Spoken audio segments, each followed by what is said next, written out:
슈레딩거와 조주의 고양이. 이거 좀 어려운데, 왜냐면 이 질문 자체가 좀 어려워요. 내가 이 어려운 거를 하나 잡은 이유가 이렇게 말도 안 되게 어려웠고 무슨 소리인지 모르겠는 것들이 선시에 있어요. 장씨의 셋째 아들이 철봉을 어정하더니 이찌의 넷째 아들이 아픔을 참는다. 한 사람이 관 속으로 들어가니 죽은 사람이 일어나 장례를 치른다. 관세음 보살이 신통을 잃고는 도리어 아이들의 희롱을 당한다. 이, 번역이 잘못된 거 아니에요? 맞아요. 번역이 문제가 아니라 말이 문제죠. 그래서 말을 이거는 그대로 놔두고 말을 볼게요. 그걸 빅뱅 이론으로 설명하려고 그래요. 현대 물리학으로 설명하려고 그래요. 빅뱅 이론은 시공간이 어떻게 존재하는지 설명하지만 왜 빅뱅 이론이 뭐냐면 우주가 처음 시작할 때 빵 하고 빅뱅 빵 크게 빵 하고 터져서 몇 초 만에 이 우주를 쫙 퍼져나갔다는 거예요. 그러니까 맨 처음에 그 전에 빵 하고 터지기 전까지는 시간과 공간이 없었다는 거죠. 그러니까 존재라는 게 없었던 거예요. 존재. 지금 우리가 물질 존재한다 그러죠? 이 존재 자체가 없었는데 그 존재가 빅뱅 이론을 통해서 존재했다는 거예요. 근데 문제가 이게 지금 현대 물리학의 가장 핵심적인 이론인데 그런데 왜 그런 물질이 갑자기 존재했느냐? 왜 시공간이 존재했느냐? 이거는 아무도 말을 못해요. 빅방의 순간에 엄청난 에너지가 빈 공간에 물질을 만들려면 컸는데 근데 그냥 물질만 있는 게 아니라 당연히 물질만 있었을 리가 없잖아요. 물질이 생겼다. 물질이 갑자기 생겼어요. 없다가. 그러면 뭐가 있겠어요? 물질 아닌 것도 있을 거라고 생각이 들잖아요. 그래서 반물질도 있다고 생각할 수밖에 없어요. 이 물질과 반물질이 쌍생성 두 개가 동시에 생겼다는 거죠. 반물질의 양이 하여튼 뭔지 잘 모르지만 물질이 반물질보다는 조금 더 많아야 물질이 되겠죠. 반물질이라는 것이 빅뱅 이론 계산에 의하면 물질보다 진짜 조금 더 많아야 된다는 거예요. 이거보다 크거나 작으면 우리 우주가 지금의 모습을 가질 수 없다고 볼 수 있어요. 이게 지금까지 계산한 거예요. 그래서 요게 조금 다르다고 생각해서 이런 것들이 있을 수 있다고 생각하면 이 다중우주론이 생기는 거죠. 어쨌든 10억분의 1이라는 거는 뭐 엄청나게 작은 거죠. 근데 어쨌든 간에 아무튼 세상이라는 거는 이렇게 적절한 크기의 삐딱함이 세상을 만든 거예요. 얘기는 내가 한 게 아니라 물리학자들의 글을 주소 없이 접합한 거예요. 내가 한 게 아닙니다. 그래서 이거를 이제 생각해 보면 이것 또한 저것이다. 이것 또한 저것이다. 저것 또한 이것이다. 그래서 이 당자 우리 동양에서는 이렇게 불질과 만물질을 두 개를 나누는 게 아니라 이것과 저것의 대립이 사라진 걸 도라고 그러죠. 그죠? 그러니까 대립하는 두 개념이 하나의 개념이라는 생각은 동양한테는 익숙해요. 음양의 조화, 중용, 중도 이런 것도 둘 사이에 옳은 걸 찾기보다는 조화시키는 동양의 지혜죠.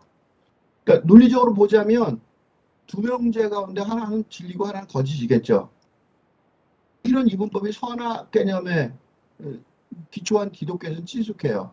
서양인들은 그래서 아마 대립물을 하나로 보는 이런 동양 사상을 힘들어하는 것 같아요.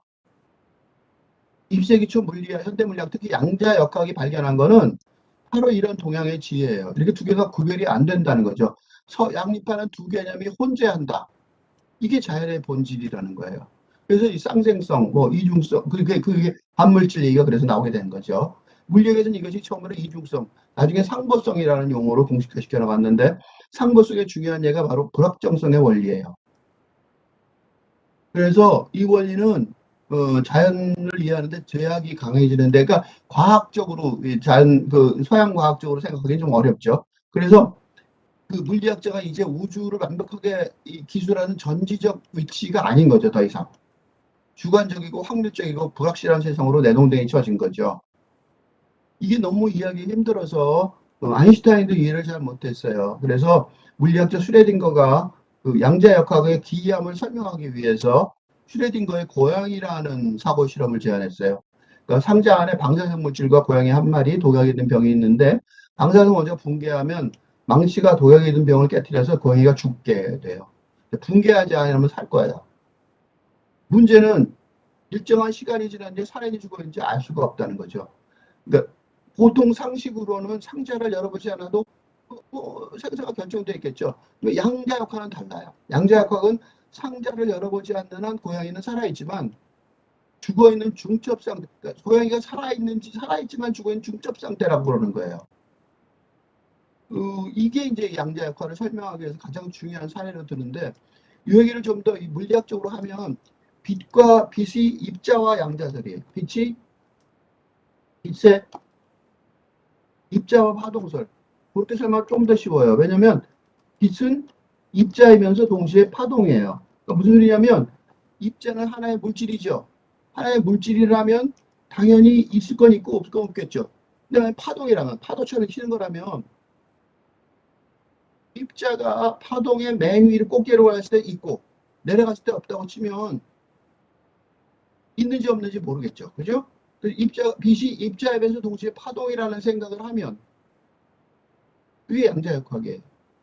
그러면 이 입자가 있고도 없을 수 있는 가능성이 있잖아요. 그죠? 그게 양자 중첩이라고 그러는 거예요. 그럼 인탱글먼트라고 그래요. 근데 이 얘기를 내가 왜 길게 이렇게 설명했냐면 바로 이 고불의 조주의 고양이 공환 때문에 그래요. 올라가서 고양이 공환을 설명하고 이 양자역학을 생각하면서 이걸 좀 읽어보려고 그래요. 조주의 고양이 공환이 뭐냐면 조주 스님이 있는데 이제 그 제자들이 많이 생기니까 동쪽과 서쪽에 큰 그 교실이 있고 숙소가 있고 양쪽에서 사람들이 이렇게 공부하고 살았어요. 지금도 가보면 어떤 절은 남쪽과 북쪽에 아주 경계선까지 있을 만큼 큰 두 개 집단인 경우가 있고 그 절의 두 개 집단 사이에 학풍이 달랐다고까지 얘기를 들어요. 그런 식으로 다를 수도 있어요. 그게 굉장히 큰 절이면 뭐 그렇게 서로 의견이 다른 거는 기독교에서도 뭐 개신교들 중에 종류가 얼마 천주교, 뭐 장로교, 교파가 많잖아요. 뭐 당연한 어떻게 보면 분파인데 일원화되면서 종교가 그러니까 조주가 이제 고양이가 한 마리가 우연히 있었는데 고양이를 이제 동쪽에 있는 제자들하고 서쪽에 있는 어느 날 조주가 봤는데 조주가 고양이 갖고 두 쪽에서 싸우고 있어요. 서로 자기 거라고. 그러니까 조주가 이제 그 고양이를 들고서는 말을 하라. 말을 하면 내가 고양이를 살리고 아니면 고양이를 죽이겠다고 칼을 들어. 옛날에는 다 칼을 들고 있었던 게 아주 무서운 산속이기 때문에 맹수들을 만날 수도 있으니까 당연히 칼을 들고 다녔어요. 들고 있던 칼을 딱 꺼내서 그 고양이를 딱 들고서 말을 하라. 진리를 말하라는 거죠. 고양이가 누구한테 가야 될지 진리. 뭐 저기 그 어디야 솔로몬의 지혜 생각나죠? 아이를 놓고 두 엄마가 서로 자기 거라고 자기 아이라고 주장하는 것하고 비슷하죠. 근데 솔로몬의 지혜는 행복하게 끝났는데 여기서는 불행하게 끝나요. 조주스님이 말하니까 둘이 말을 못해요. 그러니까 고양이를 칼로 반동 쳐서 죽였어요. 그런 사태가 끝난 게 아니라 그러고 나서 저녁이 돼서 어, 어, 조주 스님이 들어와요. 그러니까 조주가 이제 들어온 거고 앞에 스승이 그랬는데 스승 이름 생각이 안 나는데 어쨌든 조주가 들어왔는데 그 스승이 그렇게 잘난 얘기를 듣고 조주가 보고서 너는 어떻게 했겠냐? 그러니까 자기 집신을 머리에 이고 나가요. 집신을 쓰고 신발을 머리에 던지고 나간다는 거죠. 그러니까 그걸 보고 그 스승이 뭐라고 하냐면 네가 있었으면 안 죽였겠다 그렇게 말을 해요. 왜 이런 얘기를 길게 했냐면 고양이 얘기나 슈레딩거의 고양이 얘기나 조지의 고양이 얘기나 다 중첩돼 있는 삶과 죽음이 중첩돼 있는 상황을 말하는 거죠. 그 얘기를 왜 길게 설명했냐면 요거에 대한 해설을 내가 자세히 밑에 안 붙인 이유는 요거를 사실 그 중첩으로 생각해 보기를 바래서 그랬던 거예요. 근데 그래도 해설을 좀 더 해보면 장씨의 셋째 아들이 철봉을 얻어맞으니 이 씨의 넷째 아들이 아픔을 참는다. 장씨의 셋째 아들이 어디 가서 철봉을 진짜로 얻어맞을 수 있겠죠. 옛날 같은 그 당시 중국 시대고 옛날이니까 뭔가 철봉으로 얻어맞고 고생을 하는 경우가 있을 거예요. 그런데 그게 만약에 진리 상태 안에 있다면 이 씨의 넷째 아들이 당연히 아픔을 참는 상태가 된단 말이죠. 서로 이게 중첩된 상태니까요. 조금 더 생각해 봅시다. 산 사람이 관 속으로 드러나니 죽은 사람이 일어나 장례를 치른다.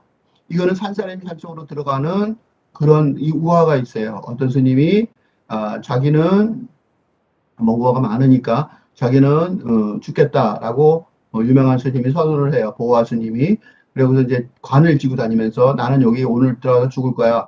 그러니까 사람들이 이제 사람들이 구경하려고 와요. 그 유명한 스님이 들어가서 그냥 바로 죽는데 그 얼마나 신기한 구경이에요. 그러니까 들어가니까 사람들이 들어가서 이제 다 구경을 하다 다 모이니까 이 스님이 다시 나오더니 오늘 아니야. 그러고 나갔어요. 그러니까 그 다음날 또 어떤 데 가서 또 그러니까 사람들이 또 모였어요. 그러니까 이제 또 사람들이 모였어요. 근데 며칠 그러니까 안 모이겠죠? 그러니까 지나간 사람 보고 그 관에 들어가서 관에 못질을 해달라고 그래. 사람들이 진짜 들어갔거든. 그러니까 사람들이 다 놀러 와서 봤어요. 그러니까 들어가서 관을 열어보니까 어때? 없어진 거죠. 다시 말해서 죽은 사람들은 장례를 치르지만 산 사람은 관 속에 들어가도 산 거죠. 관세음 보살이 신통을 잃고는 도리어 아이들의 희롱을 당한다. 관세음 보살이라도 소용이 없는 거죠. 진리가 없으면 아이들의 희롱을 당하는 거죠.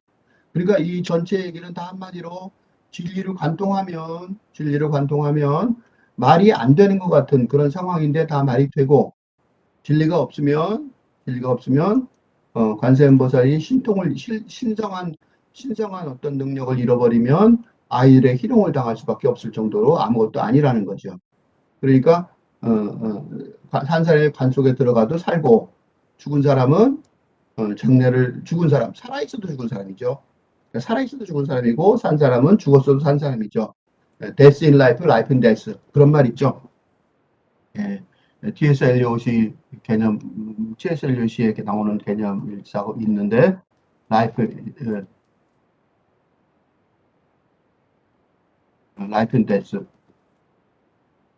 죽음의 세계를 살아도 살아있는 거고 이런 사람들은 death in life죠.